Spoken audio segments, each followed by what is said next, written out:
Dynamite Empire 今日は試合があった。そして彼がエンパイアの応援してくれるってよ。みんなブロッキンテーブルポッドキャストよろしく。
What's going on, guys? Welcome to the Broken Tables podcast. I am your host, Jeffrey Vegas, here as always with our co-host, Rome. How you doing tonight, sir?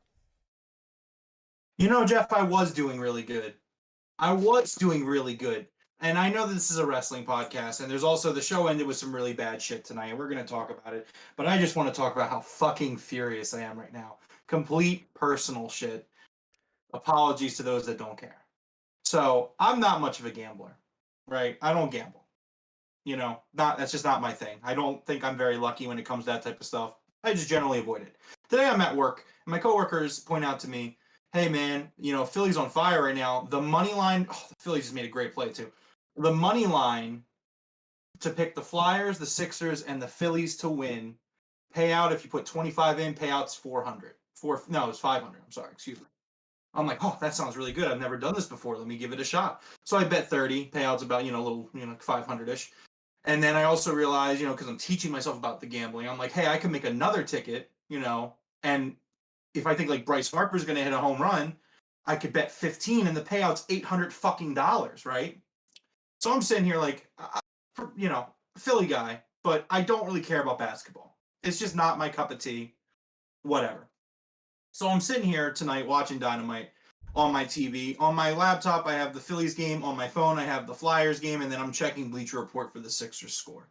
Right? Now, the Flyers, I thought the Flyers were going to blow this for me tonight, and the Flyers were down 2-0 and came back to fucking winning. And Bryce Harper hits a fucking home run. And the Phillies right now in the bottom of the seventh, they're looking pretty good. They're looking like they might win this fucking game. And the goddamn fucking Sixers cost me $1,300 fucking dollars. As someone who doesn't like basketball, I know I'm a Philly guy, but I just want to say, first time betting. So yes, I'm very invested right now as a first time bettor. Fuck the 76ers. That's how I'm doing tonight. Well, what I will tell you as a sports bettor myself is that I never, ever, ever, ever, ever bet on a team that I consider one of my teams. So Eagles, Steelers, Vegas, Golden Knights, Phillies, obviously. I won't place any bets that involve those teams.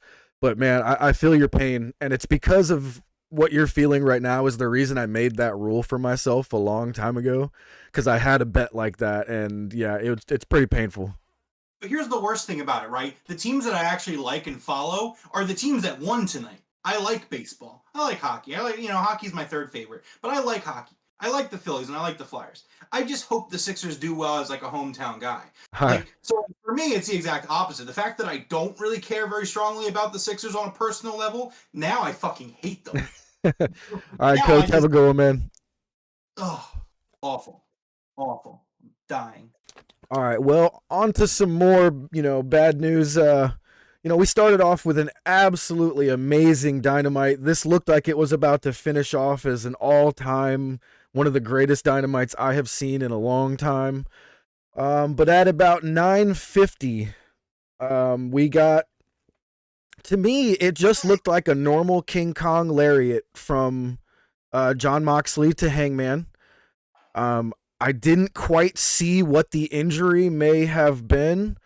I'm trying Uh, to figure it out right now. I'm trying to. it's I'm trying to do possible some. that other people are reviewing the footage, you know what I mean, all over Twitter. I have not seen it again. They didn't show a replay.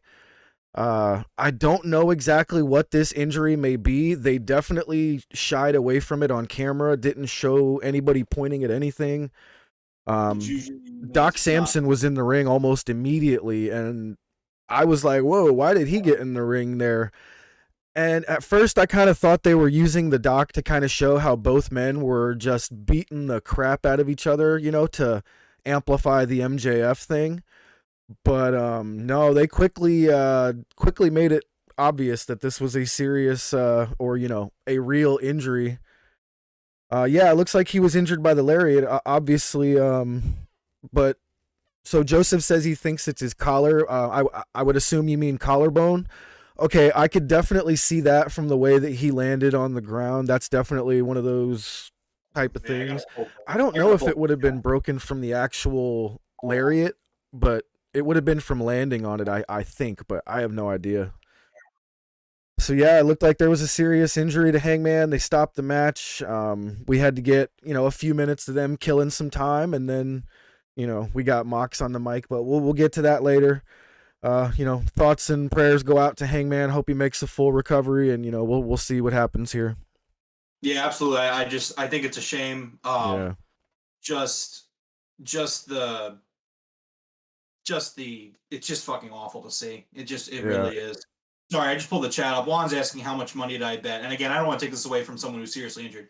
Juan, I only had to bet the first parlay that didn't include the Bryce Harper home run, I put 30 down on, but the one that the payout was 800, I put 15 in. So I didn't lose a lot of money, but the possibility of, you know, just doing nothing but having my Philly teams win and making 1,300 off of that has me somewhat heated. Sorry, I'm getting caught up on the chat because I have the Phillies game running right now because the Phillies are the team that has yet to break my fucking heart. Did he break his neck? I would really doubt that, Big T. But you know what? Yeah. He wasn't moving. Now that you mention it, I don't know. I'm trying to pull up a clip right now, Jeff. I mean, so obviously, I admittedly, I'm sorry to you guys. I try to stay in the know. Had a lot going on tonight, so I was not on Twitter tonight at all. So I am currently trying to get caught up, and I'll see if I can find the video of Mox, Hangman taking the hit, and if I can come up with anything else. Yeah, I mean, the ref knew because obviously Hangman said something. I'm sure he made a gesture or said something that, you know, they immediately saw. I don't know, man. Oof. I really hope that's not what it was. But to be honest with you, if that's the case, they would not have had him out of the ring that quickly. We would have got a stretcher and real paramedics and all of that stuff. You know, maybe not on air, but he wouldn't have gotten out of the ring that soon. I'm gonna go with, you know, I'm gonna go with a collarbone for now. What's that? It seemed to me honestly like he just got knocked out. Okay. I'm hoping that's, again, this is just kind of optimistic thinking, but if you look at it, I don't really think he really ever responds to Samson. I didn't notice anything. I mean, obviously that could be something really, really bad, but you know, I'm kind of hoping that maybe he just got knocked a little loopy. I mean, he got lariated, so I'm trying to find a video of the lariat, and he just does the whole turned inside out thing. He gets lariated. He takes the lariat. He does the half a backflip thing, and he hits the mat. I don't know, man. I want to say, like I said, he was out of the ring in, you know, I want to say 4 minutes because it was 9:51 when I realized that, okay, this was real. We're not going back to the match. They rang the bell. About 9:55 is when Moxley started cutting his promo. So it only took about 4 minutes to get him out of there. If he was knocked out, it could have taken more, but, you know, sometimes it doesn't. But we don't know. He went stiff, did he? He could have got KO'd. It just, to me, it didn't look like Moxley's arm hit him in the head. Didn't look like he hit his head when he hit the ground. Yeah, if somebody could help us out and link us to the video, I'm trying to find it. I just can't right now. No one on Twitter is posting the video of it, so Um, I mean, obviously, it's just awful, and I hope Paige is going to be okay. I'm a huge fan of him this year. Like this year and the title reign, I know that a lot of people on the show have been very negative about it and kind of down on it, but this was the year that Hangman really fucking won me over as a fan. You know, before the title match with Kenny, I really wasn't on board. But since then, you know, I do view him as, you know, no pun intended, one of the elites in AEW, and it just sucks. It really sucks, and you know, I'm hoping that it works out. Yeah, I don't know what to think here. It's kind of crazy. Ah. All right, we'll get some updates, I'm sure, you know, as the show goes on here. But let's go ahead and, you know, let's man. Let's go ahead and start off. So we started the show off tonight. Yeah, you should be able to send the link here, Mioja. If it cancels it on you, I'll give you permissions. I don't think I have it blocked for you. But Yeah, we started off tonight with Orange Cassidy and the Best Friends versus the Death Triangle for the AEW Trios Championship. This match was freaking awesome. I love how Orange Cassidy is carrying the belt in like a JanSport backpack. That's pretty good there.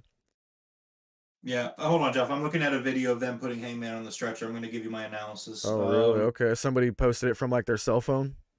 Yeah, somebody in the crowd took a shot of it. I mean, Doc Samson's holding his neck in place as they're putting him on the board. I'm trying to see if Hangman's talking to him. I'm trying to just get the... Does it, T? Oh, man.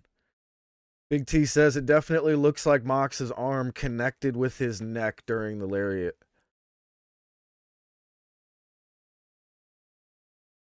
Yeah, it's scary times. Okay, it looks like Hangman was answering him. Was he? Okay. Yeah, it's towards the end of this 43-second clip. You see any movement, like legs moving, hands moving? No. I mean, the to be fair, the people helping him on the stretcher are kind of blocking where his arm is. Yeah. His arm is kind of up. Like it's not doing like the Tua shit that he had, but I mean, like it looks like he's like laying down and his arm. Yeah, is they put your arms on your chest like on purpose. You know, they move his arm onto his chest, but I'm saying before they do that, it was kind of the view of this is kind of not the best. I'm gonna send it your way. Oh, did it? No, here it is. Jeff, I'm gonna put it in the Discord for you, and you can show it if you want, or whatever you want to do. Hold on 1 second. Sorry, you can carry on with the trios match. All right, yeah, no worries. All right. So we started off with Pac and Trent. Pac tried to go after Orange Cassidy, but Trent was waiting for him. You know, Pac and Trent are just absolutely fantastic in the ring together. You know, it's this whole trios match was incredible. And, you know, the whole time I was sitting here thinking like, oh my God, they're going to put 2 belts on Orange Cassidy. We're about to have the Best Friends finally get some gold. You know, this match was incredible. Obviously, we had Phoenix in here. We had Penta in here. You know, we had a couple of spots in the match where, you know, Pac looked like he was trying to cheat. And Phoenix would stop him from doing the cheating, saying, no, you know, we don't need to do that. And, you know, by the end of the match, Phoenix was proven right. Pac was, you know, laying out on the side of the ring, laid out, and Phoenix finished off the match legit. You know, he Penta hits Phoenix with Phoenix finishes the match off with a double cutter, and then he hits Trent with an insane some sort of driver where he knees him in the head while he picks him up and then hits him with the driver afterwards. That looks nasty. Big E has tweeted out praying for Hangman. Oh boy. Big E has tweeted out praying for Hangman. Yeah, I guess that's a sign if I've seen one so far. Well, I mean, Big E obviously doesn't know, but you know, it's a head/neck injury most likely. So Big E broke his neck last year or earlier this year, so he, you know, there's relatability there. Yeah, I loved this. This is gonna be a really hard episode of the show. I Yeah, it really loved is. this trios match. This was a really excellent match. I thought it was a really smart move for Tony Khan to open with this match. I really love Orange Cassidy keeping his belt in his book bag. I think that's really awesome.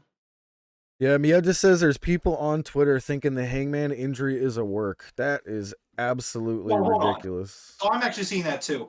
And people are just the biggest fucking idiots in the world. Like, and this is like why I fucking hate Twitter. I was talking about why I hate Twitter last week because I'm literally looking at this stuff while Madu just saying, and I wasn't gonna say anything, but I fucking hate people on Twitter. Like, I'm like literally the literal pile of worthlessness that exists on Twitter is just disgusting. Like, I'm literally seeing that. Like, oh, this is just a work. We're getting worked. Like, shut the fuck up. I really can't stand it. He did go stiff. His whole body stiffened up like he was KO'd.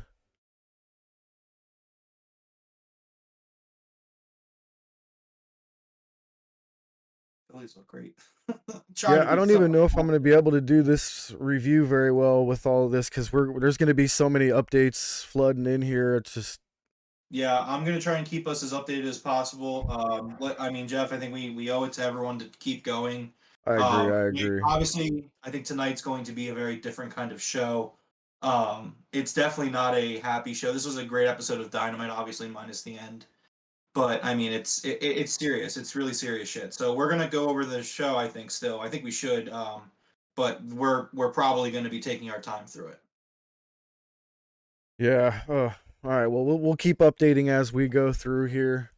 I just there's no way that's not after you watch the video. That's not a work. It's obvious the way that you could tell based off of certain things that happen. Like, obviously, if it was a work, they would show Hangman. If they would have showed him getting put on the stretcher, they would have showed all of it. You could tell based off the last 10 minutes of the show by multiple things that they did not have. They did not have that plan tonight.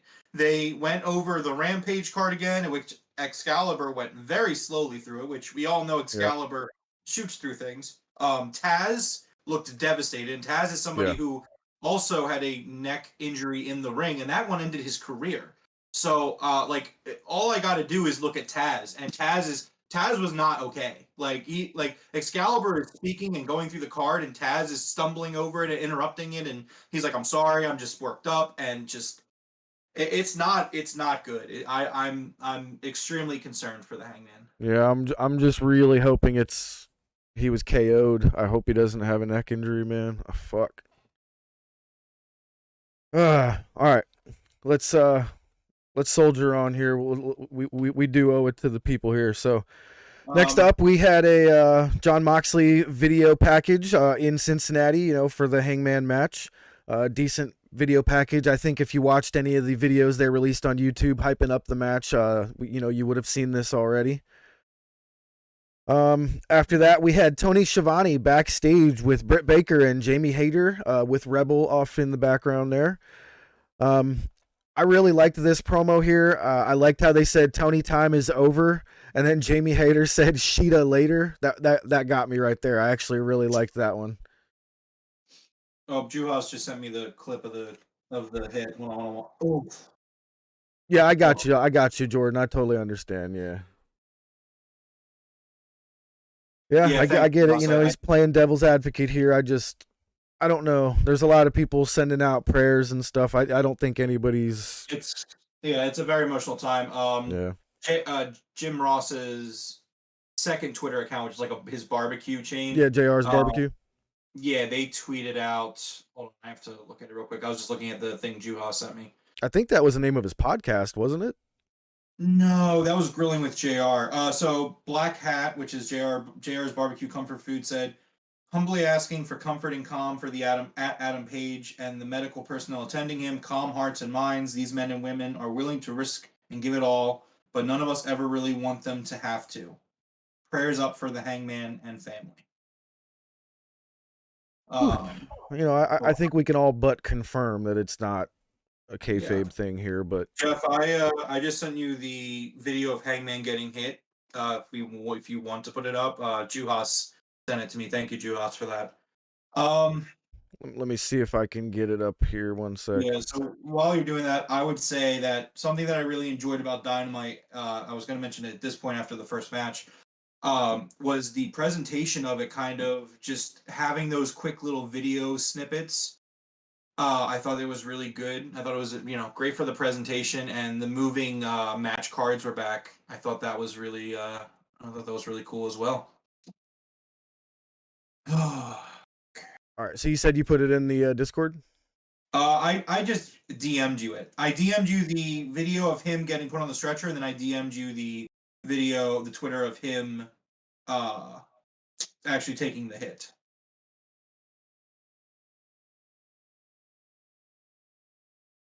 One second. Oh. Yeah, Mick Foley tweeted out prayers for Adam Page. All right, here we go. So I do have it up here. This is the video from a fan's phone. So, don't blame us here for the up and down footage here. Not to make light of a situation, but guys, whenever you're filming something, please turn your phone sideways. There's no reason to film up and down. All right, but here we go. It's not the time.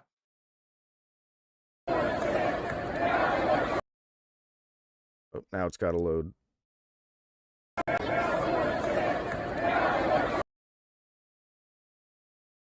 People are saying, watching it back, it looks like Adam Page he got hurt on the landing, not the lariat itself. The lariat hit Page in the left shoulder, but taking the bump, Page landed awkwardly on his forehead and then on it. So it looks like they actually took the bottom rope down. Why is this having so much trouble loading?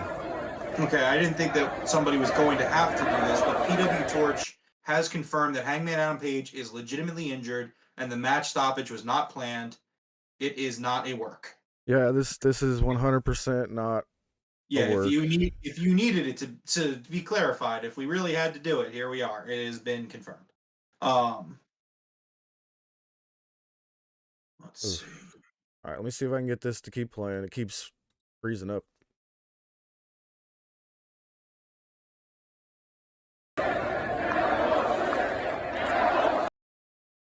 Yeah, this is freezing up. It won't play for me. Which one are you trying to play right now? The stretcher one? That was the person's one. Here, let's play the one from TV, I guess. Here. Says media could not be played. Pretty sure this... Oh, there we go. Yeah, that was awesome. I'm not going to make it big because it'll... Oof. Left-handed lariat. Yeah, that was awesome by Hangman. Moxley, left-handed lariat. Oh no, let's see. The camera cut happens at such a perfect time, dude. Mox's arm does go right over across pretty much across his head. Wow. Those who know, the Icky Shuffle, baby. We're in Cincinnati. That's absolutely. Look at that Hangman. So they did show the replay immediately. Look at that Hangman. Absolutely. How does he land? Look at that Hangman. It's on the landing. It is. It's the landing. Yeah, I saw that. It's absolutely the landing. Okay, I don't want to watch that again. Yeah, he lands on his forehead. It is a very weird looking way he landed. Yeah, he basically lands on his face while his body is still doing the flipped inside out thing. So if it makes any sense, once his head hit the mat kind of put the friction down and his body kept moving and his head didn't, is the way that it looks to me. Like, so I have a little bit of an update from Mike Johnson at PW Insider. He does say, go on to start by saying the Adam Page KO finish appears to have been a legitimate medical issue. One source believes he may have suffered a concussion, but we do not have that 100% confirmed. Page is currently being checked out backstage by medical staff. I really do hope that's all it is he got KO'd. Because from what it looks like to me after seeing the replay that they showed, it looks like he lands on his face. I'm just hoping that's all it might be. Oh, that's fucking disgusting.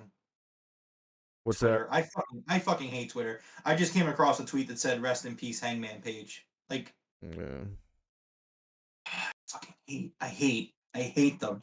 Those are And just the problem is, those are the people that, like, I'm not trying to make this a thing because like his life is way more important than fucking pro wrestling. But like I know that that's a Fed journal. Like I just fucking know it is, and I it's mean, like obviously, yeah. it's disgusting. Like, Was it fucking um, Jobber?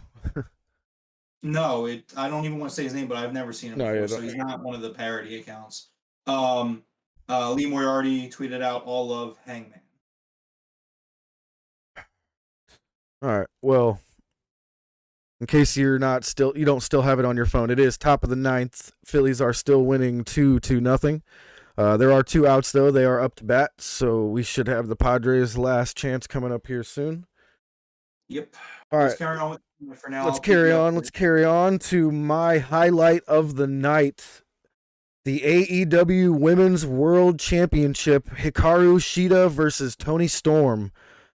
They put this match in the absolute perfect spot tonight. This crowd was super, super hot. They were ready for this match. They were ready to get into this match. You know, sometimes the women's match goes after 9 p.m., after a really good match, and sometimes they're out of energy and they kind of use it to rebuild. But right here, this crowd was absolutely amazing for this match. You know, kudos to the Cincinnati crowd here. I absolutely love Shida.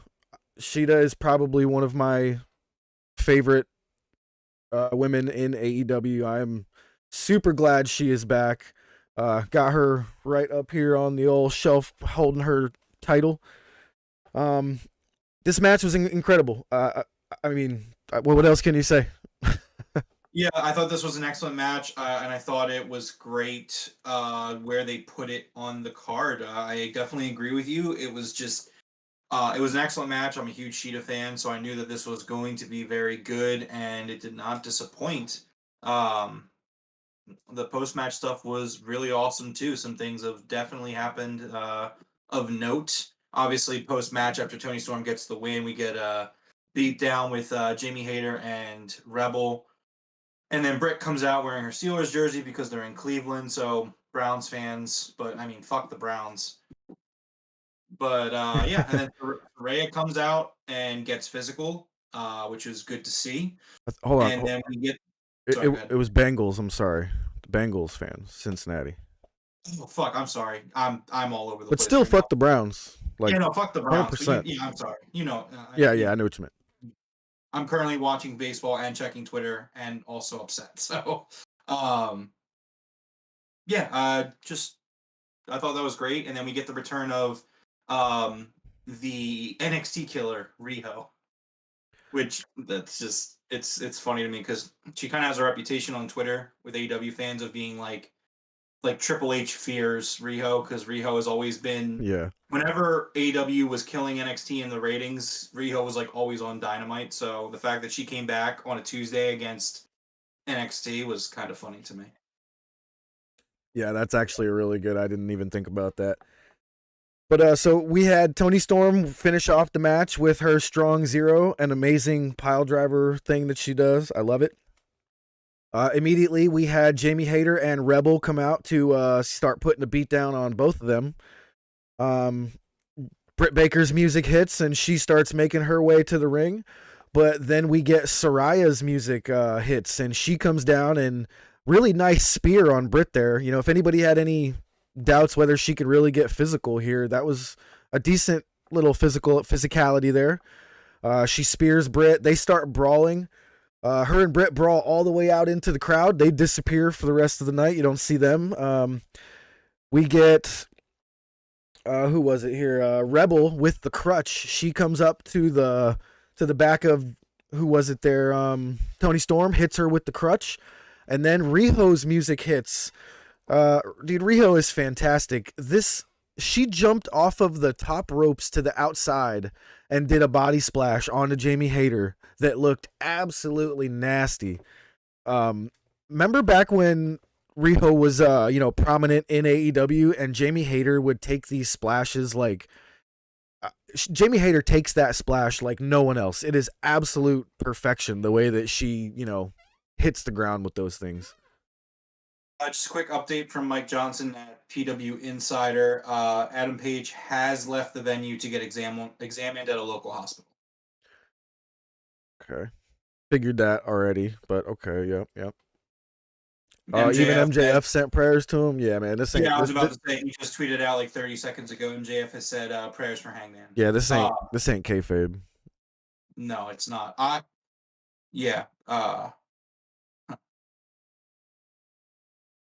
Carry on.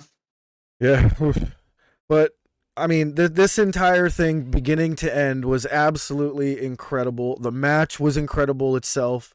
The after-match run-in was awesome by all the girls.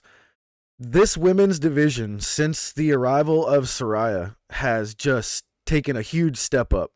I mean, let's go even farther. Let's say since the arrival of Toni Storm, huge step up, huge.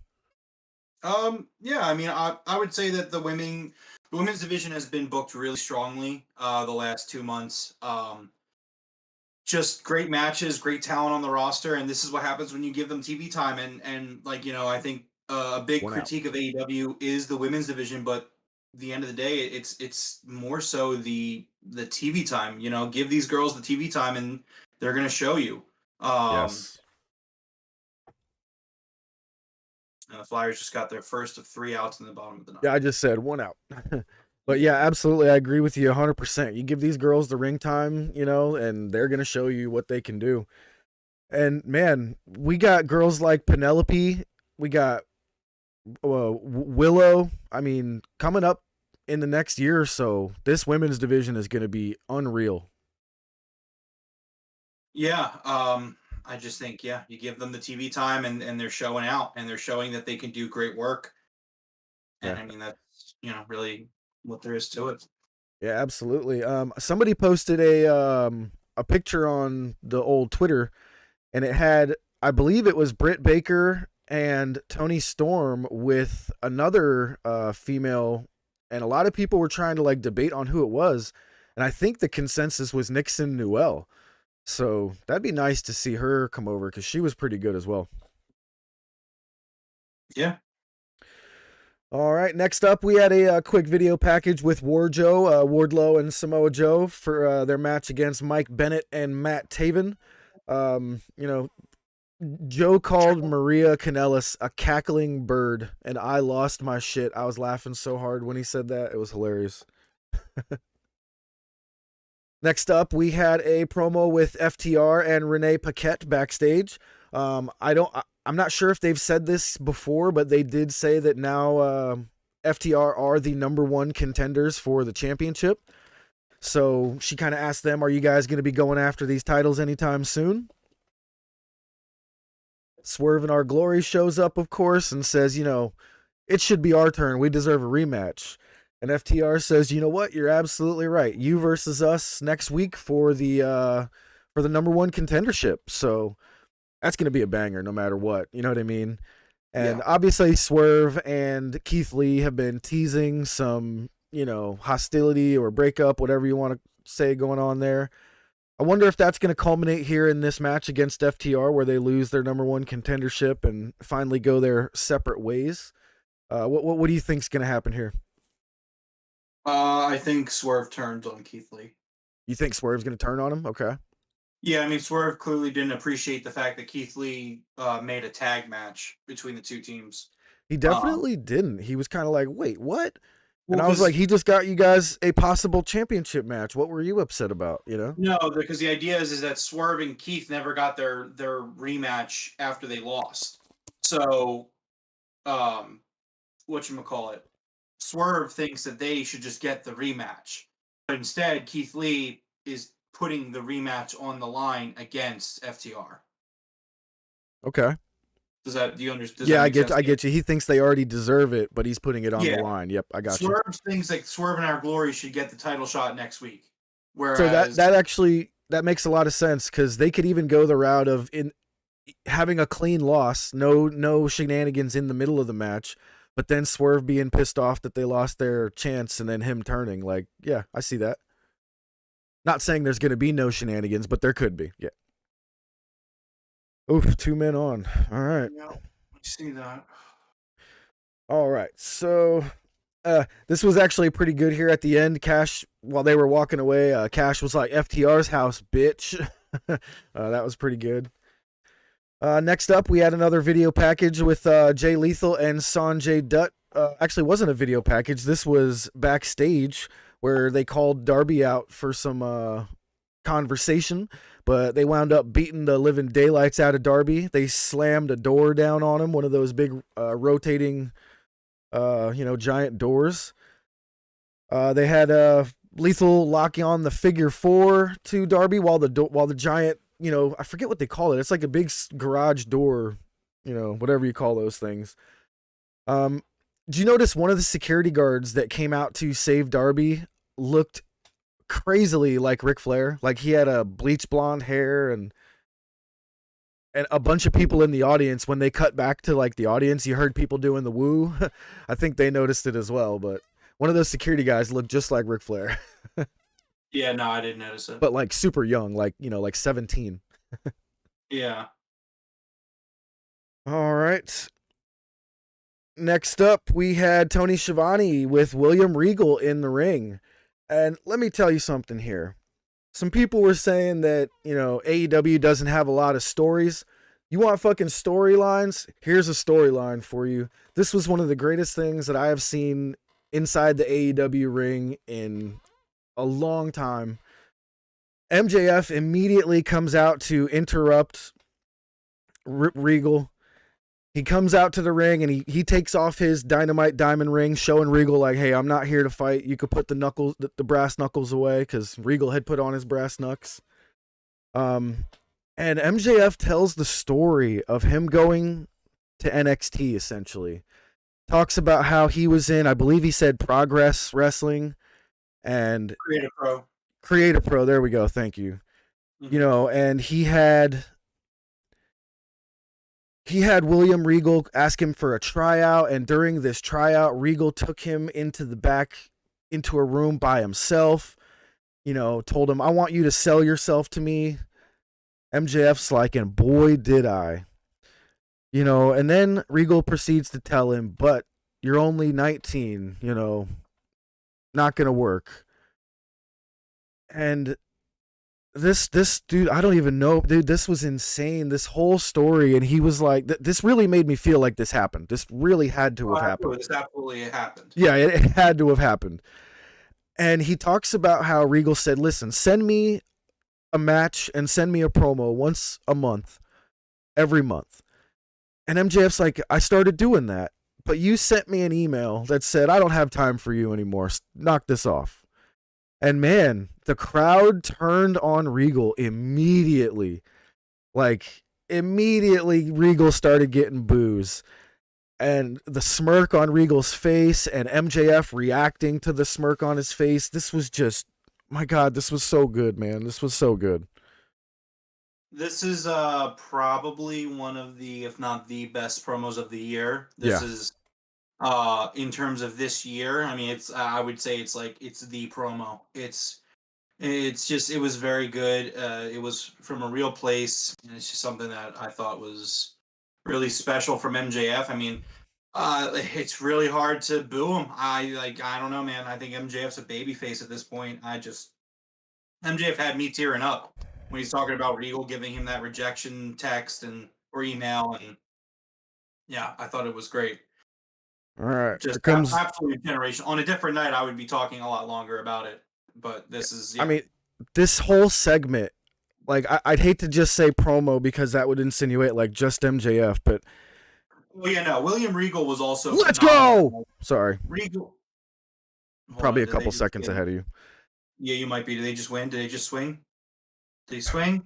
Hold on. Swing and a miss, baby. Fuck yeah. All right. Thanks. Now Rome can breathe. Now Rome can breathe. Everything's good now. So, yeah, I hate to say promo, so I'm going to say segment like Miyoja did. This was an all-time segment. Regal comes back with a promo of his own And I got to go back to MJF. He's saying like this email that Regal sent, basically like shooing him away, made him want to kill himself. And instead of actually going through with that, he used it to push himself forward, to prove the naysayers wrong. And it's just, oh my God, this was so good. And it's one of those times where you kind of realize, like, sometimes you can't beat real life. Sometimes you can't write the things that actually happen in real life. It's the real things is just, sometimes it's better than what you could come up with in a writer's mind. Yeah. I thought it was, yeah. I just again, on a different night. On a different night, I have a lot more to talk about it. I just, MJF had me tearing up. It was an excellent promo from MJF. William Regal was fucking phenomenal. There was nothing about this that I didn't think was a home run. It's just, it was an all-timer. Exactly. Probably the best thing I've seen this year in terms of promo segment work. Yep, couldn't agree more.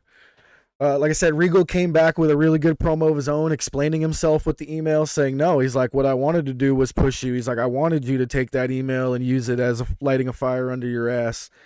He's like, and I don't want to see you cutting any shortcuts, and I think with the shortcuts, he's talking about the chip, you know what I mean?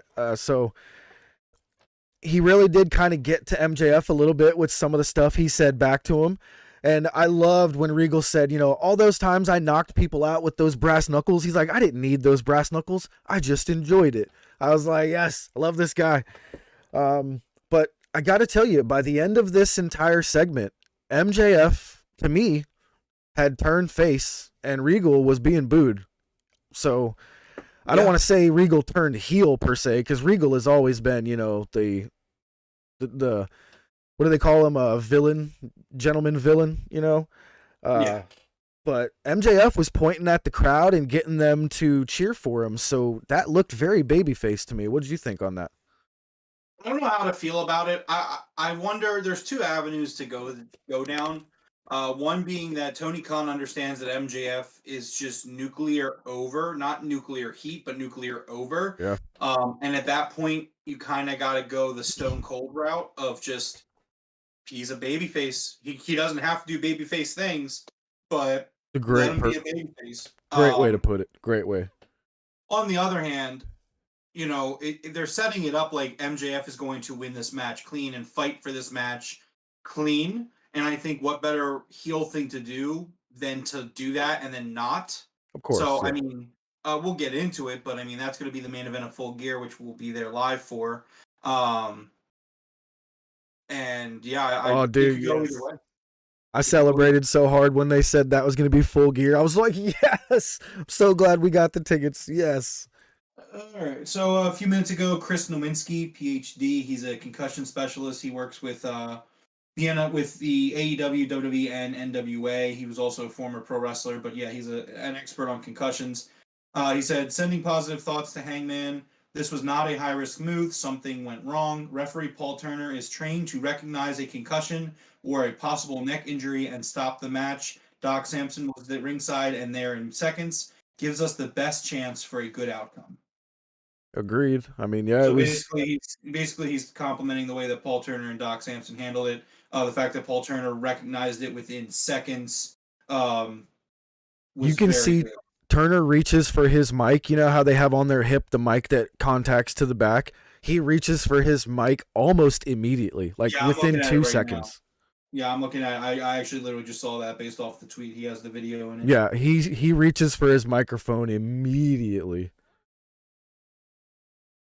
All right, yeah, still everybody thoughts go out to Hangman. Hoping it's just a really bad concussion KO type situation and he's not seriously injured. I just want to say one more time, and again, I'm extremely upset about Hangman, but fuck the 76ers. They really cost me $1,300 tonight. And the problem is that it's like it was my first time doing it too. So I had the rush of when the Flyers were down 2-0, I was like, man, the Flyers are going to cost me this. Oh well. Yeah. It was. So here's the thing, right? It was early in the night. And I was like, well, nothing's happened yet. So for all I know, all three teams could lose, and maybe Bryce won't hit a home run. You know, so then like when the Flyers come back from the 2-0 deficit and win the game, I'm fucking hyped. And then Bryce hits the home run, and the Phillies are up 2-0, and Zach Wheeler's fucking just shutting down the Padres, and I'm like, wow, this is really gonna happen. And then I look at the Sixers, and I'm just like, why are you the way you are? Like I'm so happy that the Phillies won because that's the most important game. Just enjoy But, all like, that, you know. But like at the same time, like I'm getting like mentally destroyed between Hangman and me losing $1,300. It's just that's definitely a tough night for you because you're a bigger Hangman fan than me, admittedly, but I still love him. But yeah, that's got to be a really bad night for you there. Yeah, but I'll say this also about the MJF segment, because I forgot to mention it. So again, I was watching 4 things tonight, admittedly, because of the money. AEW was on my television. I had my laptop playing the Phillies, and then my phone. I was alternating between the Flyers and the Sixers, and yeah, it was a very difficult night. But AEW, like I said, as usual, was my priority. It was more so watching AEW during the picture-in-picture, watching the Phillies, and then score checking for the Flyers and the Sixers, but the Flyers I ended up watching during commercial breaks too. But so it was just when MJF cuts this promo, I put my laptop in my phone now and get the new Google Pixel 7 Pro. Where is this only on audio Verizon. coming from? Hold on. Garbage comes home and the reigning MVP Bryce Harper lifts one the other way. That sends. What's going on? There we go. Now I got to get rid of this stuff here. So next up was a video package for Chris Jericho and the Ring of Honor there. It was a decent video package. Oh, man. Where do I go with this? Here, we'll put it on the tweet deck. There it is. So it was a pretty decent package, hyping up the match for Jericho versus Dalton Castle. I really enjoyed how Dalton Castle was saying, you know, I broke my back for this championship, which I believe he did back in the day for Ring of Honor. Speaking of which, I can't wait for a streaming service to be able to go back and watch those matches of Dalton Castle's. Like, that's my main reasoning of wanting to, be able to go see all that stuff. All right, and next up after that, we had Renee Paquette with the Acclaimed and Billy Gunn in the back. Basically talking about how they couldn't do the scissor thing, and, you know, they're going to have a match against Mark Sterling's boys there for the right to use their scissors again. Now, did you see this shirt that they were wearing? Who? The Acclaimed. I believe that was a new shirt. It's a new shirt. They premiered it or they debuted it last week. Did they? Okay, I must have missed it because that was awesome. It's like an AEW shirt, but with the A is a pair of scissors. It's unbelievable. I loved it. Well, it's because they coined it at their National Scissoring Day when they said AEW stands for the Acclaimed every Wednesday. It says that on the shirt. There we go. Okay. I just didn't pay close enough attention. Matt Hardy just tweeted out, "Best wishes, Hangman." Yeah, we're getting it from everybody now. Oof. Yeah, Ring of Honor to HBO. Let's go, Miaja. I heard the rumors. About that. And I feel like we'll get the AEW library there too. So Brian Alvarez said today about in regards to that the announcement was imminent, which means, you know, very soon. Maybe at a Rampage that'll be live in Jacksonville. They did announce, I don't know if anyone caught it, December 10th is the final Ring of Honor show of the year, Final Battle. It's going to be December 10th at 4 p.m. Eastern time. 4 Eastern? Oof, okay. Yeah, they did it at 4 p.m. due to, I believe Excalibur said that the reason that they did it that early on that date was because it's Heisman Saturday. They wanted to pick a day where there wasn't going to be college football, but they also didn't want to get into the Heisman stuff and compete with it. That's the one great thing about Tony Khan is he will do his best to not compete with, you know, football, which I really appreciate. I mean, it's smart. It's very smart. Why you shouldn't want to compete with football? No, absolutely. All right, next up with this was another Renee Paquette segment, man. They are absolutely utilizing their newest acquisition, Renee Paquette. She has herself a sit-down with Bryan Danielson and Wheeler Yuta. And, man, this went a direction that I did not think it was going to go, and it went there real quick. Danielson starts giving Garcia all the praise in the world, saying, he might possibly be the greatest technical wrestler we've ever seen. And immediately Wheeler Yuta's like, what the fuck is this guy saying? You know what I mean? He's like looking at him all crazy. And Renee's like, Wheeler, I can't help but notice you having a little bit of a problem with what Danielson's saying here.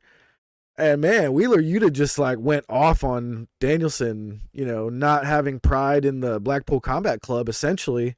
And that made me notice that Danielson wasn't wearing any Blackpool Combat Club gear.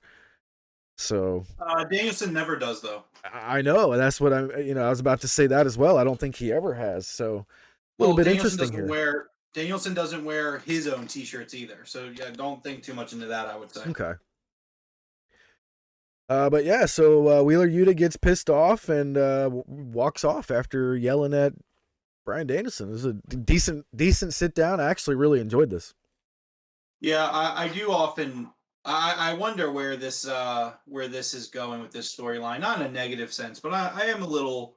I'm very intrigued to see where we go from this, because clearly there's some issues between Danielson and Yuta. Danielson is kind of chasing Garcia.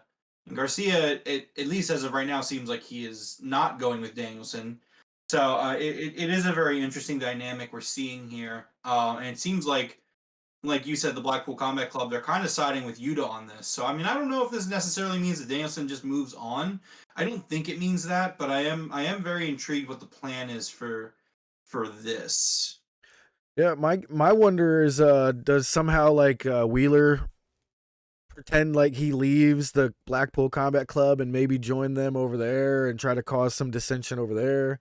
But No, that would be prolonging this too long. I feel like this should be over soon, Yeah, I do think that we're starting to get around to the end point for the most part. I mean, again, my hat's off to them. They started this Eddie Kingston Jericho feud in February, and we are nearing November, and it's still going with fresh matches.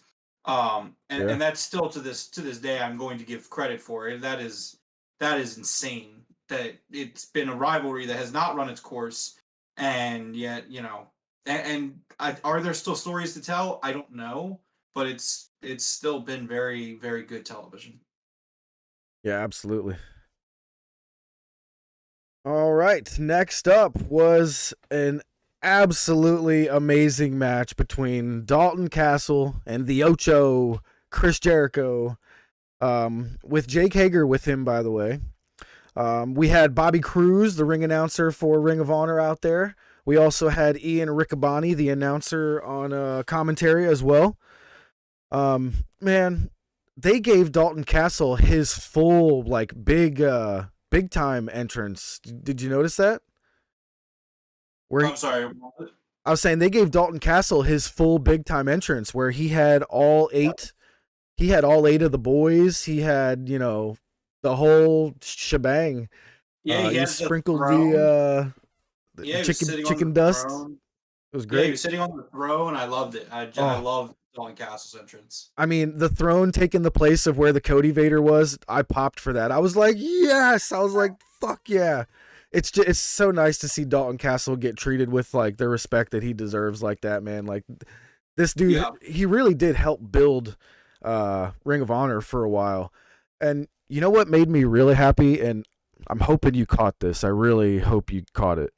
Mm-hmm. Is they said who Dalton Castle won his Ring of Honor championship from. Did you catch this? I did. That means nothing to me. Huh? I did catch it. It means nothing to me. What, you weren't happy that Dalton Castle took the Ring of Honor championship from Cody? I was. Hey, of course, I'm happy that Cody got beat, but I mean, I would rather just not, acknowledge Cody's existence. Period. I mean, he's a snake. Well, did you notice in the video package when they were flashing through all the ex-Ring of Honor champions, they gave everybody's face a good 1 or 2 seconds, but then Cody was just kind of it was there and gone in a half a second. Yeah, something else that I saw that people pointed out is that the CM Punk was in one of the Ring of Honor packages. He was, and then also the Elite were mentioned today too, which I think is a very good sign. Yeah, absolutely. And Cutler's been on every Dark or Elevation since 3 weeks ago, right? Yep. I think we've seen almost 5 matches of his now.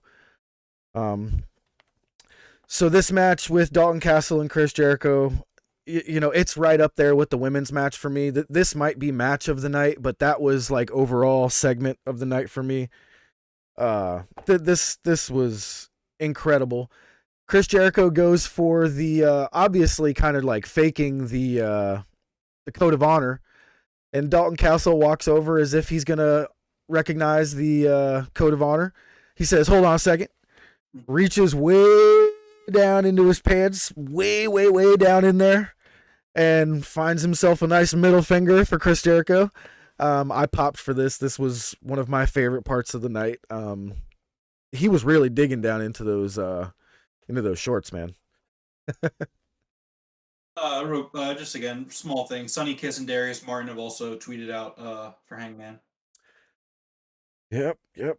Oh man, that's just such an amazing night. Just overshadowed. You know, it's really hope Hangman is okay. Just really hope he's all right. That's like the tweet that I want, so that like we can all breathe. You know what I mean? Like want to see that he's okay tweet. But yeah, that's what I'm pretty much trying to keep an eye out for. I don't think we're going to get an update while we're on the air tonight. I would recommend joining our Discord, and I will keep everyone updated.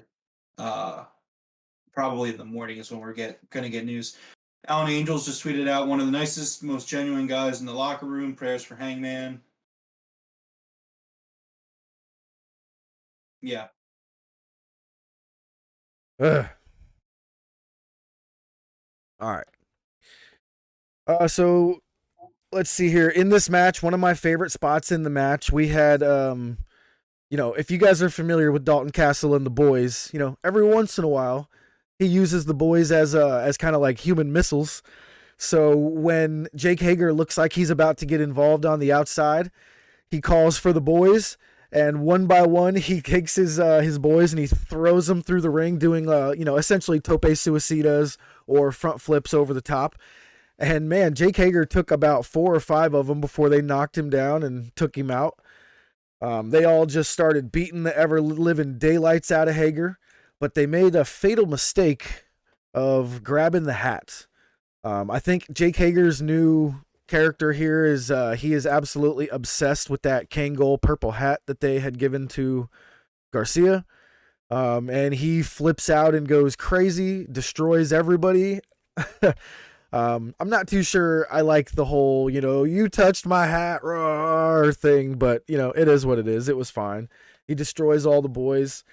In the middle of all this, Jericho tries to pin Dalton Castle. He gets a 2.9. Jericho goes over to, you know, Ref Aubrey there and kind of gives her the old chest bump. That was 3. And, you know, I love Ref Aubrey. She's one of my favorite refs of all time. And she looks at Jericho like, I'm not taking that shit. And she chest bumps his ass back. And he's like, oh, wow. I'm you know, immediately he was done with the whole arguing with the Aubrey thing. Next up here, Dalton Castle actually hit Chris Jericho with the bangarang. I did not think I was going to see Chris Jericho ever take a move like the bangarang, but he took it like a champ, kicks out at 2.999, and somehow immediately after they get up from the bangarang, the Judas effect out of nowhere. And I really feel like Jericho is kind of giving, you know, the out of nowhere thing for the Judas effect. Have you noticed that it almost happens out of nowhere now? He doesn't set it up. He doesn't really like size anybody up for it unless it's like, you know, like the announcer guy or something like that. But in a match, it usually just comes out of nowhere. I feel like that's kind of been the thing with the Judas effect. That's why he started using it, is that it's one of those kinds of finishers you can just kind of hit on the fly. Yeah, it's nice, yeah. Oh yeah. All right. Sorry, So Jericho I'm does trying to get retain the update, Ring of Jericho Championship. What was that? I said sorry. I'm just trying to keep getting trying to get updates on the situation. That's all. Oh, you're good. So Jericho goes up to the top of the ramp and he says, you know, not only announcers, not only wrestlers from Ring of Honor, but even commentators. And he looks over at the commentator booth, and you know, Daddy Magic and Angelo Parker run over. They grab Ian Riccaboni and they hold him down on the ground. Just as Jericho is about to hit him with the Ring of Honor Championship belt, we have Jerry Lynn come out and grab the belt to stop him. Jerry Lynn takes a pile driver onto the belt on the ramp. I don't think we're ever going to see a championship match between the two, but holy moly, man. That was crazy. Yeah. Yeah, dude, Twitter's a bunch of fucking douchebags. Anybody that would say something like that's an absolute idiot. Yeah, see, and again, like, I don't want to make it about that, but, like, I'm so fucking fucking sick the of statement it. is irrevocable. I don't even know what the word is. I want to say irrevocably false. Oh, that wouldn't happen here. It did happen there with Big E.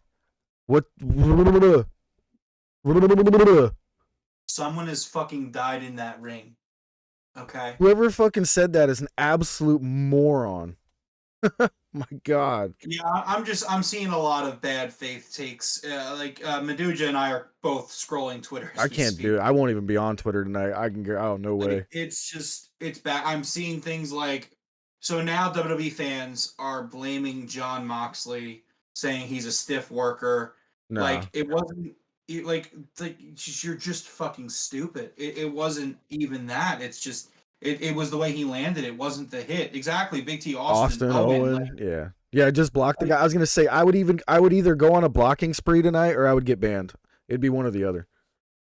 Yeah, I mean that's basically what I'm doing, but it's just awful to see. It's just I'd just be like, yeah, everybody open your mouth so I can block you, please.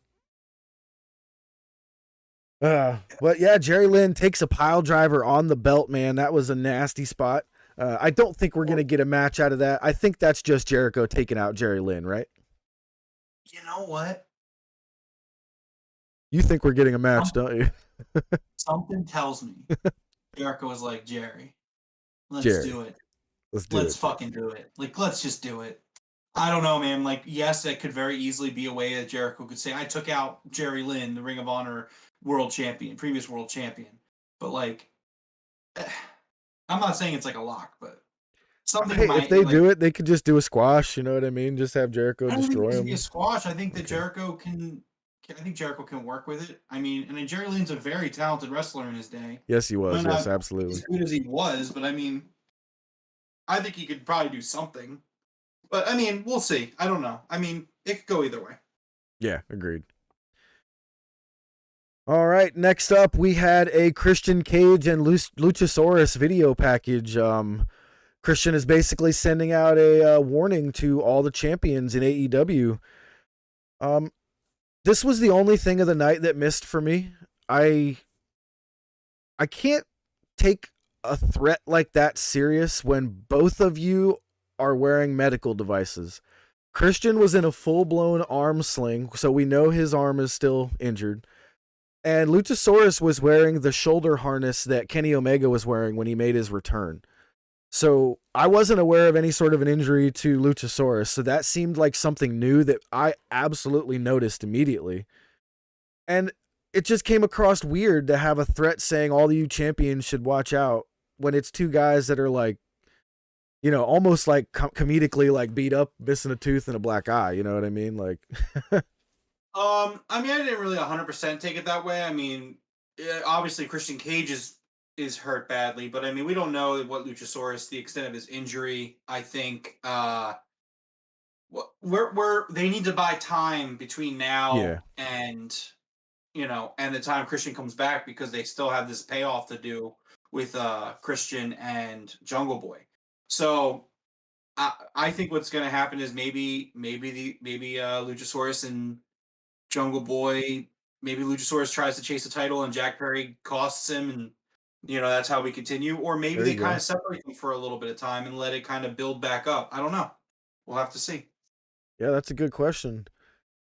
Big T's got a question for us in chat. Jericho is obviously going to be defending the title at the Ring of Honor pay-per-view. Who would you pick to face him in the Ring of for the Ring of Honor championship? Someone we haven't seen yet, or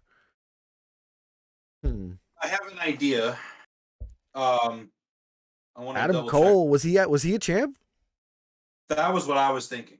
I was thinking Adam Cole. Ooh, I think Adam Cole was a Ring of Honor champion. that'd be sick. The interesting thing about the video package is that it did include Kevin Steen as well. It did, yep. He's got he owns the rights to the video packages. Another bonus of buying it. Yeah, I guess so, but it is kind of interesting. I mean, yeah, it's very nice for them to respect our intelligence and being like, hey, yeah, Kevin Steen, he did exist. He is alive. Yeah, I think they even said his name. I could be wrong, but I think they did. I think they have in the past few weeks. John Silver just tweeted out, love you at Hangman Adam Page. Oof. All right. Next up, we had a backstage with Renee Paquette again. She was catching up with the baddies who were looking for Jade's belt. Jade comes in and says, "Where's my belt? Where's my belt?" And the baddies are like, "She's not here. We can't find the belt." And she says, "No, no crap. She's not here." But they did confirm that Nyla Rose will be at Rampage, and it looks like Jade is going to demand a match with Nyla Rose, or she's going to take over the show. So, that should be pretty good there. I really want to see Jade versus Nyla. That actually could be a pretty decent match. Jeff, were you a fan of the Teenage Mutant Ninja Turtles? Damn right. Okay, I'm sending you this picture. I want you to look at it and tell me once you see it. I just DM'd it to you. Teenage Mutant. That's the turtle van. Okay. Okay, that's an Xbox. I see the controller back there. That's a console. Apparently, so the official TMNT Twitter account is giving that away in a sweepstakes. That is an Xbox Series S. Pretty cool. That's crazy that that's an Xbox. Yeah, that's actually really cool. Oh, yeah, I'm watching a video of it. It is an Xbox. It has all the ports and... Wow, look at that. Damn. Let me see if I can show it here. That's crazy. That looks really cool. So this is an Xbox. Let's see if we can see the ports. Where do you see the ports at? It's a video. Hold on. It's a video that's on Twitter. If you, hold on, I'll send you the video. That's cool though. That's sick. I can see the controller back there. Yeah, there's a photo. If you go onto TMNT's official Twitter account, yeah, that's an Xbox, Jeff. I just sent you the video. You can watch it for yourself if you want, but... Where are you taking me? Oh, you're taking me to Twitter. I was like, where are you taking me? Oh, that's sick. Yeah, it is an Xbox. You got it. All you have to do is comment Turtle Power Sweepstakes. Fuck it, I'll get a shot. Throw my hat. Are you sure? Yes, I'm sure. Okay, but I don't think you're gonna like it. Total bummer, dude. Actually, not waterproof.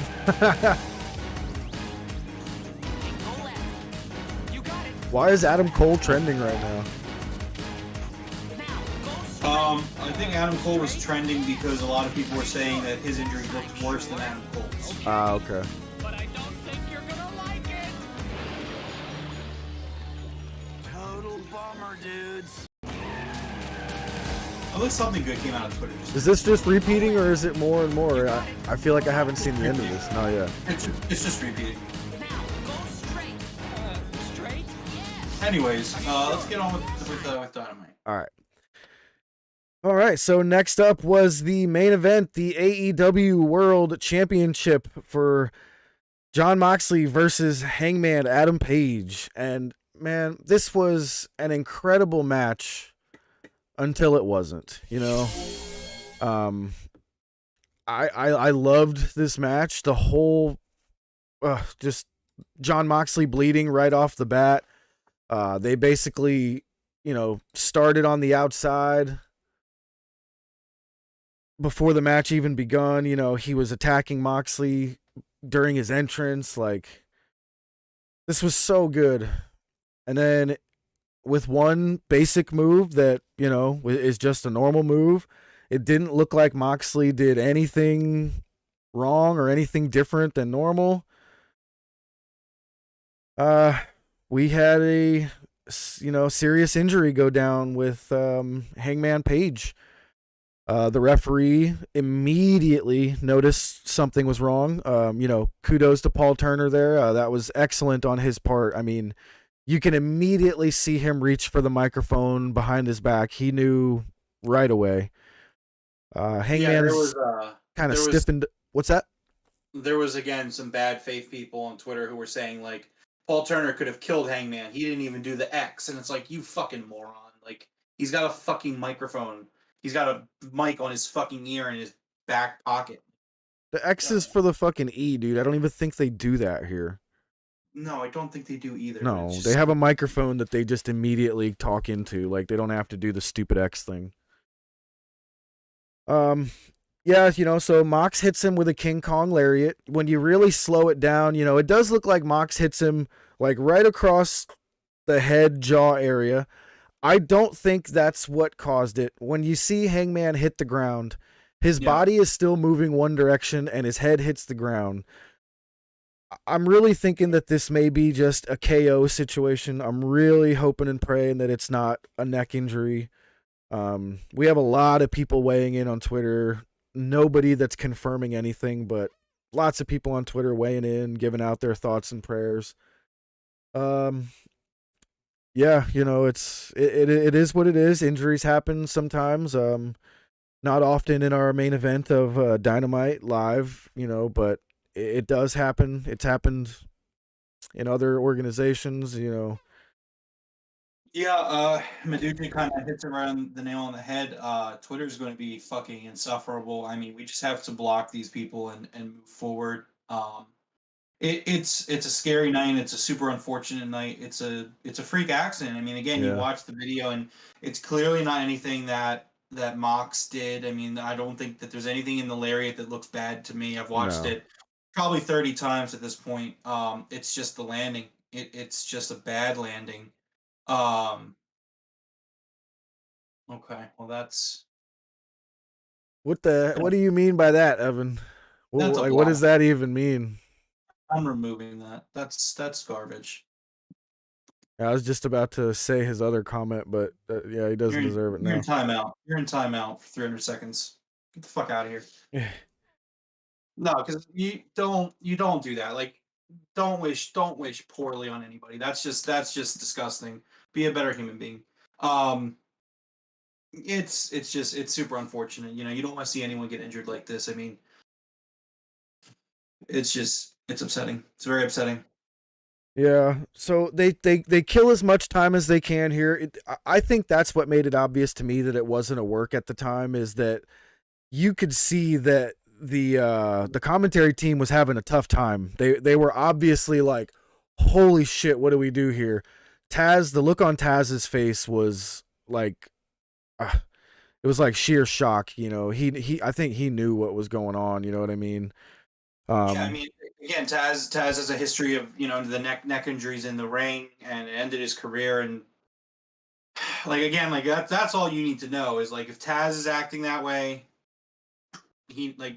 that's very troubling. But it's awful. It's very upsetting. It puts a damper on the show, but I mean, nothing on the show matters as much as everyone's health and safety. So absolutely, 100%. Just all around, just a damper on the night. But I mean, I hope he's going to be okay. Yeah, absolutely. So after a few minutes, looks like they took the bottom rope down. They got Hangman out of the ring onto a stretcher. They did get him out. Mox finally got onto the microphone and he started to cut a promo, and he essentially called out MJF. MJF comes out immediately dragging Bryce Remsburg with him, who had just put on some gloves. And you could see Remsburg putting on the black gloves really, really made me think that this match was about to happen. I was like, he's putting on gloves because Moxley's bleeding. This is about to happen. I love that they have these little details that they actually think of. You know what I mean? Like, I wonder if it was even Remsburg that said it. He's like, dude, as you drag me out there, I should start putting my gloves on. It'll look even more like this is about to happen. Like, that was perfect the way that they did that. So I do think that this segment right here was actually supposed to happen. And I think it kind of came down right when it right when they started it here, I think is when it was supposed to happen. We just missed a few minutes, from the injury there. I personally think that wasn't supposed to happen tonight. Really, you don't think that was supposed to happen at all? Not at all, but I don't think it was supposed to happen tonight. It didn't seem like they weren't ready to go with it. Like if that was the plan, I feel like they kind of would have just rolled right into it, but they didn't do that. They had like, I don't know, if it was planned, I think MJF probably would have came out in gear. Well, like I was saying though, I think that it went off at the time that they wanted it to. It's just they had to figure out what to do for that few minutes in between, because they timed it perfectly for the end of the show. You know what I mean? With him and MJF doing their thing in the ring. Yeah, but they have a hard clock that they can just kind of work around. That is true. That is true. I'm not saying you're wrong. I'm not 100% sure about it. I do want to kind of say this, and it's obviously not as important as Hangman's health, but I do want to give AEW the kudos as to how they handled kind of everything. I think, again, Paul Turner being trained and getting right on it, Doc Samson calling off the match, just the way that everything was very quick about that, and really just the way they kind of bounced back as a show. I mean, something like that happens, you can't predict it's going to happen. You don't know it's going to happen. But they were able to kind of get the show a little bit back on track while making sure Hangman was safely out of the ring and stuff like that. So, I mean, I am going to give them, not a very important kudos in this moment, but a kudos nonetheless that they were able to bounce off and end the show in what was obviously the mood was dampened, but quite a good ending to the show in a sense that, like, they have this tease with the cash in. You think MJF's going to do it, and then he talks about, him talking with Regal earlier in the night that he's like, I'm going to earn this. For the first time in my life, I'm going to earn something. So good the way he said that. He said he's going to cash in at Full Gear. He guarantees he will cash in at Full Gear. So that's your main event for Full Gear is John Moxley versus MJF for the AEW World Heavyweight Championship. Oh man, I'm so glad we got our tickets. That's going to be an amazing match. That might be an all-timer. I can't wait. So I do like what Mia just says here, that they did everything right with this Hangman situation. Like you were just saying, they recovered from it and they did everything properly here. And is Christopher this dude. What the other guys aren't they're not on tonight, so you're gonna come bug us over here and get yourself banned? Where are you at?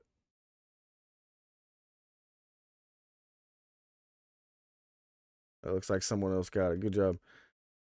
The one thing that I got to mention when Moxley got back on the mic, he said, I'm going to beat your ass. I'm going to do this. I'm going to do that to you. And then he said, I'm going to put my fist up your ass.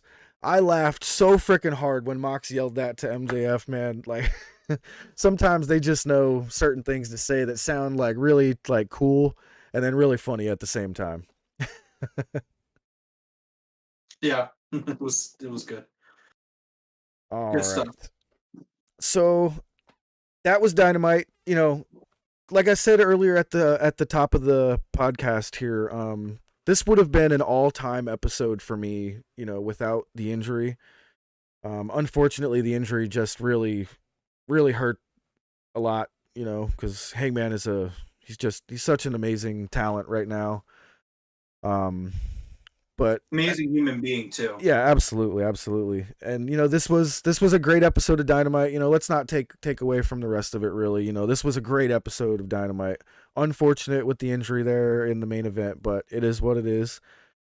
Did you happen to catch what's going to be on Rampage? Because I did actually, for once, write it down here. Yeah, I do have it. You got it? Okay. Let's order the MJF shirts. I think we should all get scarves, man. I'm with Big T on that one. We should all find the scarf. It's on Amazon for like $10. Yeah. Maduja, Hangman is the guy. Yeah, man. Yeah, again, before we get into the preview for next week, Hangman he's excellent. Like I said kind of earlier in the show, like this is a guy that he's busted his ass and he's won a lot of people over. I know Coach, who's listening in the future, he's definitely been into Hangman's work the last few weeks, and it's just all around unfortunate. It really sucks to see. You hate to see it. It's very sad. Again, just hoping he can bounce back and that he'll be okay. Yeah, I agree. But before you start with the Rampage there, welcome everybody in chat. Thank you guys very much for hanging out with us here tonight. We really appreciate all you guys, hanging out with us and being in the chat, interactive with us. If you guys see these avatars on screen, we can have battle royales and stuff like that. If you want to activate yours, you got to type something into chat and be a subscriber. So if you don't mind, please hit that subscribe button if you guys have not already. But you got the Rampage card up there? I do. Let's see here. First up on Rampage, which is live on Friday. I'm not sure if it's live or if it's being taped, but they're going to be in Jacksonville. Titles versus Trademark, the Acclaimed versus the Varsity Athletes. So both the AEW tag titles are on the line and the Scissor Me trademark is on the line. Nice. Penelope Ford will take on Willow Nightingale, which that should be a really good match. Dude, I mentioned those two earlier. I think I did that like subliminally. Yeah, Preston Vance will take on Roosh. FTW Championship will be on the line. Hook will defend the title against Ari Daivari. Okay. And then next week on Dynamite, we have the number one contenders match, FTR versus Swerve in Our Glory. Riho versus Jamie Hayter. Claudio Castagnoli and Wheeler Yuta versus Chris Jericho and Daniel Garcia. Bryan Danielson versus Sammy Guevara. Yeah, that's the only one that shocked me there of all these that we saw here. Where'd that Danielson versus Sammy match come from? You think from the tag match they had last week? Danielson said he requested a match and he was booked against another member of the JAS. Huh, okay. I mean, it's the ongoing JAS Blackpool Combat Club feud. Yeah, I gotcha. Which I don't think we've had Danielson versus Sammy yet. So no, again, I don't think so. Fascinating that this fucking rivalry from February is just still going and producing fresh matches. It is. I can't believe that's a fresh match. Wow. Let's go. Kip Sabian tweeted out thoughts and prayers to Hangman. Dustin Rhodes with Hangman and then the praying emoji. Yeah. Oh man, that means even they haven't really heard much. You know what I mean? Well, so what we know now, for those that are just joining us, is that Hangman was checked out by backstage doctors. He has been transferred to a local hospital to be examined by them. We don't have any concrete news. One source from the PW Insider believes that it is a concussion, but that's not 100% confirmed. So, we'll see. It sounds bad to say, like, I kind of cringed at myself earlier when I said it, but hopefully that's all it is a concussion. But hopefully he's going to be fine and they're just being extremely cautious. Tony Khan does own the Jacksonville Jaguars. So in the NFL, I was kind of thinking, how if a guy gets KO'd, they unscrew his face mask and they put them on a stretcher, whether they want to get up and walk off or not. I'm hoping it's something like that where Tony has some really strict rules on concussions where, like, if he was just straight up KO'd, they were like, no, dude, you can't get up. We're stretchering you out. You don't have a choice. Lay here and, be calm about it, it sounds weird to say, but hopefully that's all it was. Really hope it's nothing more serious than that. I really do. Ugh. Yeah, it's just super unfortunate. Very, very upsetting, but very.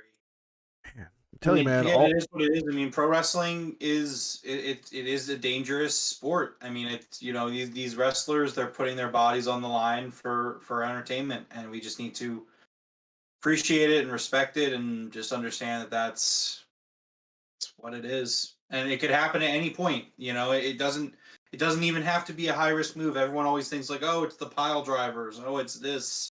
Like, man, it can happen for anything. Like, you could get punched in the wrong way. You know what I mean? And then that's it. So it's like, what can you do? Yeah, man. I'm just like at a loss for words at this point now. Like, starting to sink in more and more. Yeah, obviously in the Discord, I'll try to keep the Discord updated and in the loop. I don't know if we'll hear anything tonight. I don't think we will. I think AEW, I'm hoping AEW is going to put out a statement once they know, so that way just to let people know. I mean, once they let the talent know, I'm sure it'll get out anyways. But yeah. Oh man. All right, so I guess that was it for our AEW Dynamite review. Thank you all for hanging out and joining us tonight. I really thought up until about 9:50, I thought this was going to be an awesome, upbeat podcast here. We had the Phillies winning. It was up 2-0. The Flyers had already won, come back from a 2-0 deficit. But oh man, this really ruined the night for a lot of AEW fans. Again, prayers go out to Hangman and his family as well. Hope everything is okay. Hope he makes a full recovery from this. That's all we could say. Hope, thoughts and prayers out to him. Yeah, definitely. All right, man. You got anything else you want to go over? The Philadelphia 76ers cost me $1,300 tonight. Yeah, I know. That's going to stick with me for a while. Yeah. It's definitely going to eat at you for a bit, and it's going to make you want to gamble again. So. No, actually, on the contrary, I'm actually very angry. I might never gamble again because of how close I was. It was because it was like. That's what I mean. Dude, it was a fucking 3-game parlay with Bryce Harper hitting a home run, and everything else went my way. Yep. All right, man. Well, on that note, go ahead and close us out. Sure. This has been episode 82 of the Broken Tables podcast. If you enjoyed this video, please leave a like and a comment and a subscribe or a follow, depending on where you find us. Thank you to everyone listening to us live here on YouTube.com. Thank you to everyone who's listening to us in the future, not live, including the coach. Shout out to the coach. Thank you to everyone on YouTube, Spotify, Amazon Music, Google Podcasts, and Anchor. You can follow us on Twitter at Broken Table Show or on Facebook and Instagram at The Broken Tables Podcast. We go live on YouTube following every single AEW Dynamite, Rampage, and even pay-per-views. We will be back Friday night following Rampage. Just so everyone's aware, our Rampage show is YouTube exclusive. So if you're not listening to us on YouTube right now, check us out on Friday. We hope to see everyone again. Until next time, see you later. Go Phils, go Flyers, fuck the Sixers. And thoughts and prayers to Hangman Adam Page. Yeah, absolutely. I think that's a perfect way to end the podcast there. Hangman, our thoughts and prayers are out with you and your family. Everybody else, have a good night, and Top Guys, out.